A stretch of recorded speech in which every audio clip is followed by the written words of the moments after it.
इस कहानी की लेखिका है सोनिया सैनी। कहते हैं डायन अपना बदला 7 जन्म के बाद भी नहीं भूलती। एक बार जो डायन किसी का घर देख ले उसे छोड़ती नहीं। तकरीबन 70 साल पहले की बात है। पहाड़ के एक छोटे से गांव में रहने वाले रंजन को पिछले कई दिनों से कोई काम नहीं मिला था, इसलिए काम की तलाश में वो अपने गांव से काफी दूर निकल आया था। सर्दियों की कोहरे से ढकी शाम थी। हर तरफ कोहरे ने अपनी पहर जमा ली थी, जिसकी वजह से रंजन उन पथरीली रास्तों में भटक गया था। तभी उसने देखा कि पीपल के घने पेड़ के नीचे एक बाबा बैठे हुए चिल्लम फूंक रहे हैं। उस रात के साए साए करते सन्नाटे में किसी इंसान को देखकर रंजन की कुछ हिम्मत बढ़ी और वो जाकर बाबा के पास बैठ गया। कहाँ वीरानों में भटक रहा है बच्चा? इधर का तो नहीं लगता। मैं 7 कोस दूर डिबरी गांव से काम की तलाश में निकला था। काम तो नहीं मिला, लेकिन लौटते हुए अंधेरा हो गया तो पहाड़ों में रास्ता भी भटक गया। अब ना आगे का कुछ समझ आता है ना पीछे का। ऊपर से ये ठंड खून जमा रही है और डर और घबराहट से दिमाग काम नहीं कर रहा है बाबा। पहाड़ों में ऐसे दिन ढले वीरान रास्तों पर निकलना ठीक नहीं होता। तू ये जो नहर के साथ वाली पगडंडी है उसे पकड़ कर निकल जा। आगे एक गांव पड़ेगा, वहां जाकर मदद मांग लेना। और हाँ, अब रास्ते में रुककर इधर उधर मत देखना।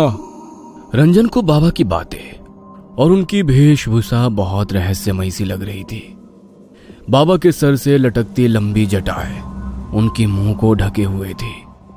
हाड़ कपाती ठंड में उनके शरीर पर नाम मात्र के कपड़े थे और आंखों में इतनी सुर्खी थी कि देखकर कोई भी डर जाए। ठंड से परेशान है बच्चा? ये ले, 2 कश भर ले, थोड़ी राहत मिल जाएगी। रंजन पहले से ही बहुत घबराया हुआ था। इस समय उसे बाबा की कही बातों को मानने के अलावा कोई और चारा नजर नहीं आ रहा था। थोड़ा सा कुचाते हुए उसने हाथ आगे बढ़ाया और चिल्लम बाबा के हाथों से लेकर 2 गहरे कश खींच लिए। अपनी बात कहने के बाद बाबा फिर से सर झुकाकर अपने चिल्लम सूखने में व्यस्त हो गए। रंजन कुछ पल वहीं खड़ा रहा और फिर चुपचाप बाबा के बताए रास्ते पर आगे बढ़ने लगा। जैसे जैसे वो आगे बढ़ रहा था, पास के जंगल से आती जंगली जानवरों की हो की आवाज से उसके बदन में डर की झुरझुरी सी दौड़ रही थी। अचानक उसे अपने पीछे किसी के कदमों की पात चाप सुनाई पड़ने लगी। इतने सुनसान रास्ते में अचानक कौन मेरे पीछे पीछे चल रहा है? किंतु बाबा ने कहा था मुझे पीछे मुड़कर नहीं देखना है। क्या करूं, कुछ समझ में नहीं आ रहा। रंजन अभी कुछ समझ पाता कि उसे अपना नाम सुनाई दिया। रंजन, रंजन, इतनी जल्दी मेरी आवाज भूल गया? अपना नाम सुनकर रंजन ने चौंक कर पीछे मुड़कर देखा तो उसे अपने ठीक पीछे वही बाबा दिखाई देते हैं। आओ, मैं तुम्हें ये रास्ता पार करा देता हूँ। तुम्हें डर लग रहा था ना? बोलो, कहाँ तक जाओगे? लेकिन अचानक से बाबा यहाँ कैसे आ पहुंचे और उन्हें कैसे पता मुझे डर लग रहा है? लगता है तुझे मेरी मदद की जरूरत नहीं। नहीं, ऐसी बात नहीं है। बस मेरा कोई ठिकाना नहीं बाबा। काम की तलाश में निकला था। रात में किसी गांव में डेरा लगा लूंगा, सुबह फिर काम ढूंढने निकलूंगा। इस रास्ते से दाएं घूम जाना, आगे एक जंगल दिखाई देगा। वहां पर एक बूढ़ी रहती है, किसी विश्वास के आदमी को ढूंढ रही है जो उसके बंगले की मरम्मत कर दे।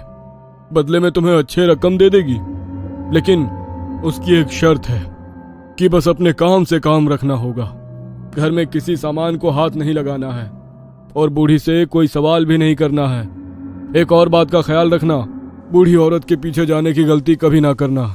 मुझे बस काम मिल जाए, इसके अलावा मुझे उस बूढ़ी से कोई मतलब नहीं। आपका बहुत बहुत धन्यवाद बाबा, लेकिन इतनी रात गए क्या वहां जाना सही रहेगा? तुम जाओ, वो बुढ़िया रातों को सोती नहीं है। तुम्हें वो तुम्हारा इंतजार करती मिलेगी। रंजन को बाबा और उनकी बातें अब भी और रहस्यमयी लग रही थी, लेकिन इस समय उसके पास ना तो रात गुजारने का कोई साधन था, ना काम का ठिकाना। काम के लालच में वो बाबा के बताए सुनसान रास्ते की ओर मुड़ गया। कुछ देर बाद उसे एक पुराना सुनसान सा बंगला दिखाई दिया। बंगले को देखकर ऐसा लगता तो नहीं कि यहाँ कोई रहता होगा। जैसे ही रंजन बंगले के दरवाजे के सामने पहुंचता है, वो दरवाजा खुद ब खुद खुल जाता है और उसके सामने काले घाघरे और चुनरी से मुंह छुपाए एक बूढ़ी दिखाई देती है। कौन हो? यहाँ क्या करने आए हो? माई, आपको मिस्त्री की जरूरत है? मैं आपका काम पूरा कर दूंगा, बस काम की तलाश में यहाँ आया हूँ। हाँ ठीक है, मुझे ज्यादा सवाल करने वाले लोग पसंद नहीं। बातें नहीं, बस काम पर ध्यान देना। जी समझ गया। और मेरी दिहाड़ी?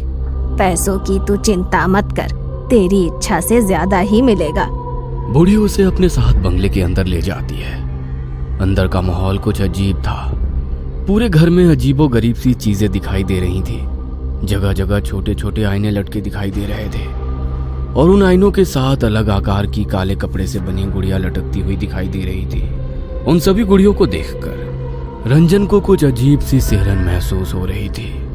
काली गुड़िया की आंखों के आसपास लाल रंग टपकता दिखाई दे रहा था, जिससे वो बहुत भयानक दिखाई दे रही थी। ये घर कुछ अजीब सा क्यों महसूस हो रहा है मुझे? इतने अजीबोगरीब सामान। लेकिन बुढ़िया ने कहा है कि कोई सवाल नहीं करना है, इसलिए अपने मन की शंका मन ही में दबाए रंजन बंगले के उस भाग में पहुंच जाता है जहां पर उसे मरम्मत का काम करना था। बुढ़िया ने उसे रात में ठहरने को एक कमरा दिखा दिया और अगले ही दिन से काम शुरू करवा दिया। इस आंगन को खोद कर यहाँ पर एक पक्का कुआं बनाना है। कर पाओगे? मेहनत का काम है। और हाँ, इसके आसपास चारों ओर दीवार बनाकर घेरा भी करना है। रंजन खुशी खुशी काम करने के लिए तैयार हो गया था। दिन भर बिना मुंह से चूं की भी आवाज किए वो अपने काम में लगा रहता। बदले में बुढ़िया उसे दुगनी मजदूरी और दोनों टाइम का खाना खिला देती। एक सप्ताह के बाद काम पूरा हो गया। ये ले तेरा हिसाब। डिमरी गांव से आया है ना तू? हाँ, डिमरी से ही आया हूँ, लेकिन आपको कैसे पता? रंजन की बात सुनकर बुढ़िया ने गुस्से से उसकी ओर देखा। बोला था ना कोई सवाल नहीं। सुन, मेरा एक काम करेगा। तेरे गांव में एक आदमी रहता है, सज्जन सिंह। जानता है उसे? नहीं, जानता तो नहीं हूँ, लेकिन उसकी गांव में एक बड़ी दुकान है, इसलिए नाम सुना है उसका। मेरा दूर का रिश्तेदार है, उस तक कुछ सामान पहुंचाना है। तुझे इस काम के बदले मैं थोड़े पैसे और दे दूंगी। अरे गाना। रंजन खुशी खुशी बुढ़िया का सामान पड़ोस के गांव तक पहुंचाने को तैयार हो जाता है। बुढ़िया ने एक पोटली बांधकर उसे थमाई और कुछ पैसे देकर विदा कर दिया। रंजन ने एक सप्ताह काम करके अच्छा धन इकट्ठा कर लिया था। पोटली लेकर वो सज्जन सिंह के घर पहुंच जाता है। जी, क्या आप ही सज्जन सिंह हो? और सज्जन सिंह के लिए ये सामान उनकी किसी जानने वाली ने भिजवाया है। कहाँ से आए हो? किसने भिजवाया है? मुझे ज्यादा जानकारी नहीं है, मैं तो साथ को उस दूर काम करने गया था। वहीं एक बुढ़िया मिली जिसने ये सामान आपको देने के लिए कहा। सज्जन सिंह हैरानी से वो पोटली खोलकर देखता है तो उसकी चीख निकल जाती है। तुरंत ही वो उस पोटली को वापस बांधता है और उसे वापस पकड़ा देता है। इसे तुरंत वापस देकर आओ, जिसने तुझे ये दी है। ये मेरा सामान नहीं है, और खबरदार, अगर आज के बाद यहाँ दिखाई दिया, मुझसे बुरा कोई नहीं होगा। सज्जन सिंह को गुस्से में देखकर रंजन पोटली लेकर अपने घर आ जाता है। आजकल किसी के साथ भलाई करने का जमाना ही नहीं रहा। साथ को उससे मैं ये पोटली ढोकर लेकर आया और यहाँ आकर उस बूढ़े ने सामान लेने से इनकार कर दिया। कहता है मैं तुरंत जाकर उसे वापस करके आऊँ। अरे छोड़िए ना, आपको क्या जरूरत है वहाँ जाने की? इसमें जो भी सामान है उसे हम रख लेते हैं। कोई मूर्ख ही होगा ना जो इतनी दूर ये सामान लौटाने जाएगा। पागल मत बन, हमें इसे खोलने की भी जरूरत नहीं है। जो भी सामान है हम वापस कर देंगे, बस जो अपना नहीं वो मिट्टी। रंजन की पत्नी को जाने की जिद थी। वो हर हाल में देखना चाहती थी कि इस पोटली में बुढ़िया ने क्या कीमती सामान दिया है। इसलिए रात को रंजन के सोने के बाद वो पोटली खोल देती है। पोटली देखकर उसके पैरों के नीचे से जमीन निकल जाती है। इस पोटली में तो बड़ा ही अजीब सा जादू टोने का सामान रखा हुआ है। हे भगवान, कहीं इसीलिए तो उस बूढ़े ने ये सामान इनसे वापस करने को तो नहीं कहा था। और ये क्या, इस काली गुड़िया ने तो हूबहू मेरे जैसे कपड़े पहने हुए हैं। उर्वशी पसीने से तरबतर हो गई थी। अगली सुबह, सुनिए जी, ये पोटली उस बुढ़िया को वापस देकर आइए, और चाहे जो हो जाए आप वहाँ एक पल को भी ठहरना मत। तूने ये पोटली खोली थी क्या? नहीं नहीं, मैंने कुछ नहीं देखा, बस तुम ये वापस देकर आओ। रंजन वो पोटली लेकर घर से निकलकर अभी कुछ ही दूर पहुंचा था कि सज्जन सिंह के घर से रोने की आवाजें सुनाई दी। अरे भाई, बड़ी बुरी मौत हुई सज्जन काका और उनकी पत्नी की। लगता है किसी ने मारकर फांसी पर लटका दिया हो। लेकिन हैरानी की बात तो ये है कि कमरा अंदर से बंद था। ऐसा कैसे हो सकता है भला? भाई मुझे तो कुछ ऊपर का चक्कर लग रहा है। ये किसी इंसान का काम नहीं हो सकता। हालत देखी थी दोनों की, पूरा शरीर ऐसे मरोड़ा हुआ था जैसे कोई कपड़े की गुड़िया को मरोड़ता है। रंजन को गांव वालों की बात सुनकर एक झटका सा लग गया था। एक के बाद एक उसे सज्जन सिंह की कही हुई बातें और पोटली देखने के बाद डर से सफेद पड़ा चेहरा याद आने लगा। ना जाने क्या पहेली है इस पोटली की। कल मैंने ये पोटली दी और आज सुबह उसकी मौत हो गई। रंजन तेजी से बुढ़िया के बंगले की ओर बढ़ा जा रहा था। आज जब वो बंगले के सामने पहुंचा तो पाया बंगले के दरवाजे पर एक ताला लटक रहा है और बंगला भी उसे कुछ ज्यादा ही सुनसान सा नजर आया। रंजन अब इस बंगले और बुढ़िया का सच जानना चाहता था, इसलिए वो ताला तोड़कर उसके अंदर घुस जाता है। अंदर का नजारा देखकर उसकी आंखें आश्चर्य से फैल गई थी। बुढ़िया के कमरे में 3 नई काली गुड़िया लटकी हुई थी और उसमें से एक गुड़िया के कपड़े उसे कुछ जाने पहचाने नजर आ रहे थे। रंजन घबराकर उस बंगले से निकलकर बाहर सड़क की ओर आ जाता है। भाई कुछ पता है ये बुढ़िया कब तक लौट कर आएगी? रंजन की बात सुनकर उस आदमी ने उसे ऊपर से नीचे तक घूरते हुए कहा, पागल है क्या भाई? ऐसा क्यों कह रहे हो भैया? क्योंकि यहाँ कोई नहीं रहता। 50 साल से लटका है ये ताला। और हाँ, भूत बंगला है ये।